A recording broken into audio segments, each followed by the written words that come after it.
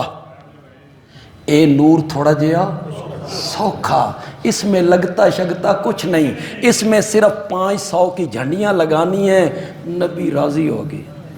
تو اے نور سمجھی پھرنا. آج آپ نے نور کا مفہوم سمجھا کہ کون نہیں سمجھا؟ وہ جو میں نے کلپ چڑھایا اس کا ایک مولوی صاحب نے جواب دیا, میں تو ان کا نام بھی نہیں جانتا, زیادہ سنتا بھی نہیں, اور اس بحث میں پڑھنا بھی نہیں چاہتا کہ میں الگ سے جواب دیتا پھروں. ان کو ہر بولنے والے کو جواب دینا ضروری بھی نہیں ہوتا, لیکن انہوں نے میرا نام لے کے میری تقریر چڑھا کے پھر نور من نور اللہ پہ دلیلیں دی. میں نے کہا تھا اختلاف نور میں نہیں ہے, اختلاف کس میں ہے؟ نور من نور. اس میں انہوں نے کہا مصنف عبد الرزاق کی روایت ہے, فلاں عالم نے لکھی, فلاں نے لکھی, فلاں نے لکھی, فلاں نے لکھی, فلاں نے لکھی. میں نے کہا جنہوں نے لکھی نا, اگر وہ آج میرے سامنے ہوتے نا, میں ان سے بھی یہی پوچھتا کہ مصنف عبد الرزاق سے دکھاؤ, لے آؤ, اس کی سند پیش کرو. ہر عالم سے میں پوچھتا, 10 عالموں کا 10 علماء کا نام لے لیا, فلاں نے لکھا, فلاں نے لکھا, فلاں نے لکھا, سب نے کہا مصنف عبد الرزاق میں. بندیالوی چیلنج کرتا ہے قیامت کی صبح تک تم میں ہمت ہے تو مصنف عبد الرزاق سے یہ روایت نکال کے دکھا لاؤ. باقی عالم کہتے ہیں مصنف عبد الرزاق لکھتا ہے, مصنف عبد الرزاق لکھتا ہے. مصنف عبد الرزاق چھپ نہیں گئی, ہمارے پاس بھی چھپ گئی ہے. ان علماء کی بات اب کیسے معتبر ہو سکتی ہے جبکہ مصنف عبد الرزاق موجود ہے صحیح سند کے ساتھ؟ کوئی ایک روایت میرے نبی نے کہا میں اللہ کے نور میں سے نکلا ہوں, کوئی ایک روایت, کسی ایک صحابی کا قول, 4 اماموں میں سے کسی ایک امام کا قول لاؤ. تو ہاڈے نزدیک مردیاں نال گلاں ہو سکدیاں نے, ساڈے نزدیک نہیں ہوتی. جو مر جاتا ہے وہ سنتا نہیں ہے. دنیا والوں کا کوئی کلام, پیغام, سلام نہ دور سے سنتا ہے نہ قریب سے سنتا ہے, چاہے وہ نبی ہو, ولی ہو, پیر ہو, فقیر ہو, شہید ہو. ہمارا نظریہ ہے کہ دنیا والے کا کوئی کلام مرنے والا نہیں سنتا, بات نہیں کر سکتا. تمہارے نزدیک تو باتیں بھی ہوتی ہیں, خیر خیریت بھی پوچھی جاتی ہے, سنتے بھی ہیں, جواب بھی دیتے ہیں. جاؤ جو تمہارے بزرگ اور علماء فوت ہو گئے ان کی قبروں پہ جاؤ, انہیں پکارو, بے بندیالوی چیلنج کر دیتا, اسی پھسے پے ہاں, ساڈی مدد کرو. جاؤ ان سے پوچھو. لوگوں کو پاگل بناتے ہو, مصنف عبد الرزاق میں لکھا ہوا ہے, فلاں میں لکھا ہوا ہے. صحیح سند کے ساتھ ایک روایت پیش کرو.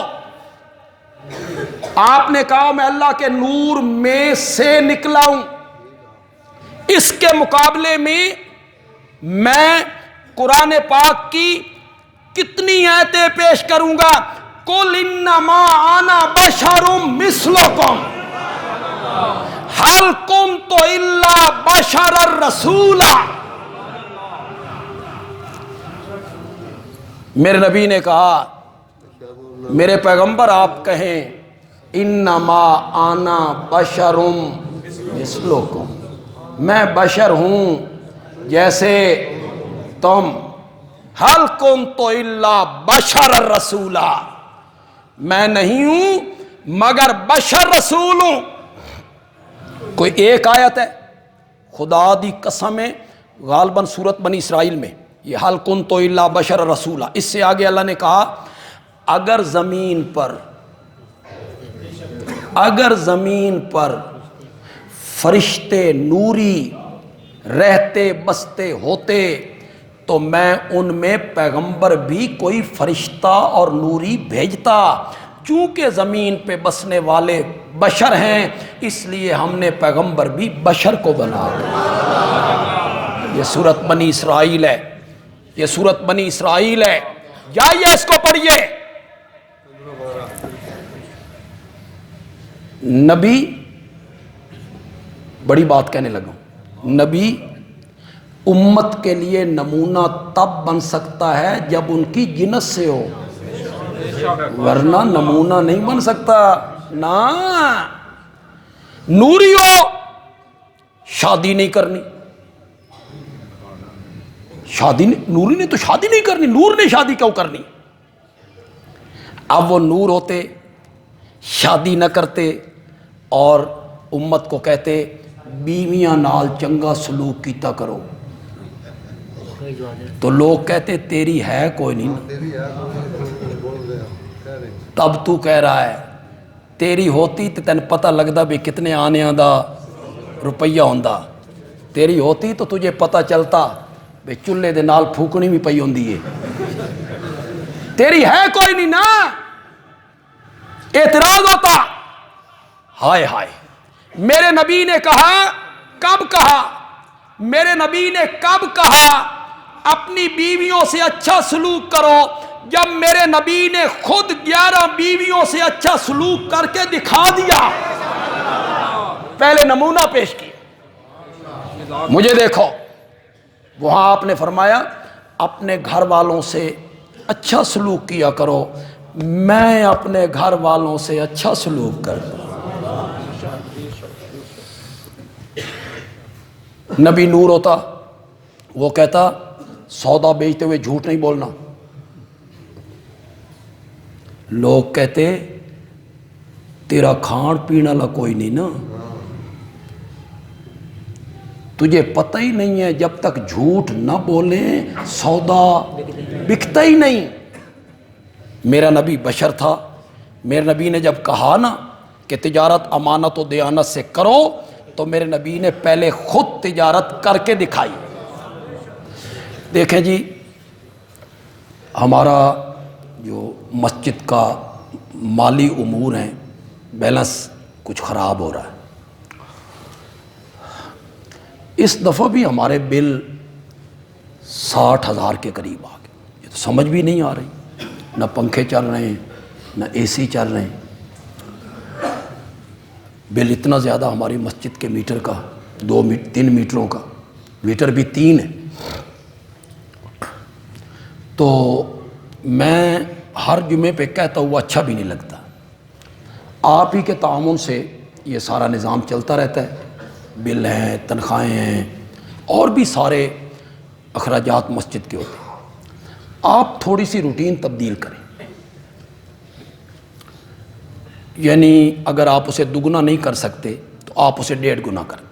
مطلب پہلے آپ اگر 50 روپے ڈالتے ہیں تو چلو 70-80 روپے ڈال، پہلے 100 ڈالتے ہیں تو چلو 150 ڈال، 500 ڈالتے ہیں تو چلو 700-800 کر. تھوڑا سا آپ، یہ مسجد کا نظام اسی طرح چلتا ہے ہمیشہ مقتدیوں اور عوام کے تعاون سے. تو زیادہ کہنے کی ضرورت نہیں ہے، بس اتنا کہنا ہی آپ زیادہ سمجھیں. چلیں ذرا جلدی کریں، وقت زیادہ ہو رہا ہے.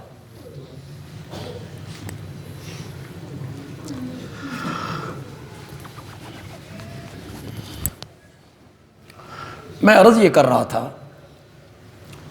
کہ اللہ کی ذات الگ ہے اور میرے نبی صلی اللہ علیہ وسلم کی ذات، اللہ کی صفتیں الگ ہیں اور میرے نبی کی صفتیں الگ. یہ ایک نہیں ہے، ذات بھی ایک نہیں ہے، صفات بھی ایک نہیں ہے، لیکن دونوں کی بات جو ہے وہ کیا ہے؟ اللہ کی بھی ماننی ہے اور اسی طرح اللہ کے نبی کی بھی ماننی. دونوں کی بات میں فرق نہیں ہے. اللہ کچھ اور کہے اور اللہ کے نبی کچھ اور کہے. تو سورۃ اخلاص میں اللہ نے پہلے اپنی ذات کا ذکر کیا، لم یلد ولم یولد، اللہ الصمد. آپ کو سمجھانے کے لیے معنی کرتے ہیں اللہ بے نیاز ہے. اللہ بے نیاز ہے۔ حضرت ابن عباس رضی اللہ تعالی عنہما میرے نبی کے چچا زاد بھائی ہیں، مفسر قرآن ہیں، انہوں نے معنی کیا الصمد وہ ہے حاجات میں جس کی طرف سب لوگ رجوع کریں، سب لوگ اس کے محتاج ہیں، سارے لوگ اپنی حاجات میں اس کی طرف رجوع کریں۔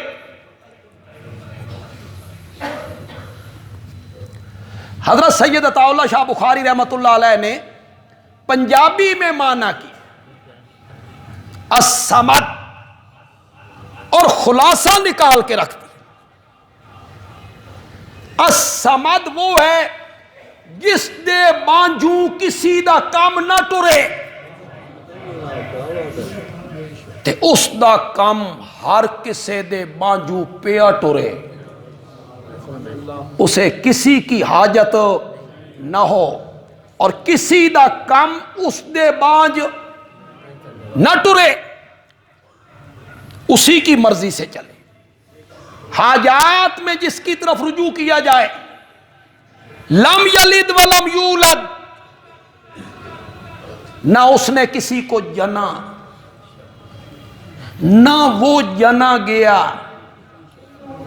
نہ اس میں سے کوئی نکلا نہ وہ کسی میں سے نکلا۔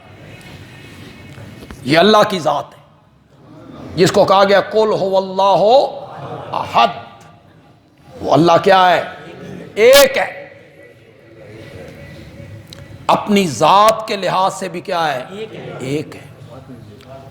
اپنی صفات کے لحاظ سے بھی ایک ہے۔ اللہ کا یہ نام ہے احد۔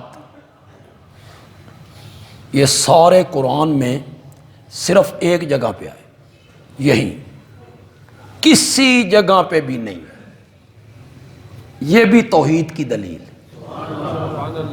اسے اللہ نے صرف ایک جگہ پہ ذکر کی۔ احد کسی پر اطلاق نہیں ہو سکتا۔ اس کے بالمقابل ایک لفظ ہے واحد، معنی اس کا بھی یہی ہے، لیکن وہ دوسروں پر بھی اطلاق ہوتا ہے۔ رجل واحد ہوتا رہتا ہے اطلاق، لیکن احد، یہ جو احد کی صفت ہے، یہ صرف اور صرف کس کے لیے ہے؟ اللہ۔ میں آئندہ جمعہ اس کے مقابلے میں انشاءاللہ ذکر کروں گا کہ اللہ کی تو یہ صفتیں ہیں، یہ ذات ہے، اس کے مقابلے میں نبی اکرم صلی اللہ علیہ وسلم کی کیا صفات ہیں۔ اللہ کی صفت کیا ہے؟ لم یلد ولم یولد، یہ اللہ کی صفت ہے۔ اس کے مقابلے میں نبی پاک صلی اللہ علیہ وسلم کی کیا صفات ہیں، میں آئندہ جمعہ اس کو ذکر کروں گا۔ آپ ذرا جلدی آیا کریں تاکہ آپ پورا مضمون سن سکیں۔ ہمارے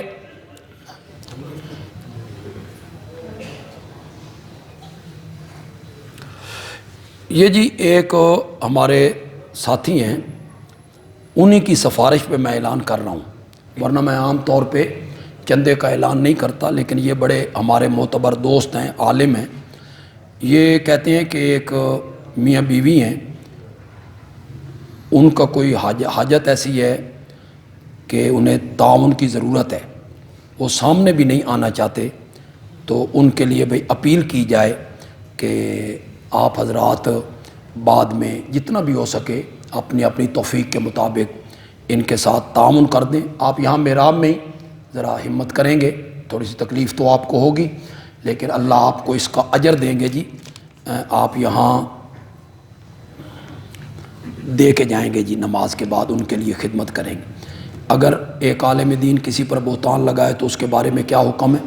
بہتان لگانا تو شرک کے بعد سب سے بڑا گناہ ہے۔ اس عالم کو چاہیے کہ اگر اس نے ممبر پہ یہ بہتان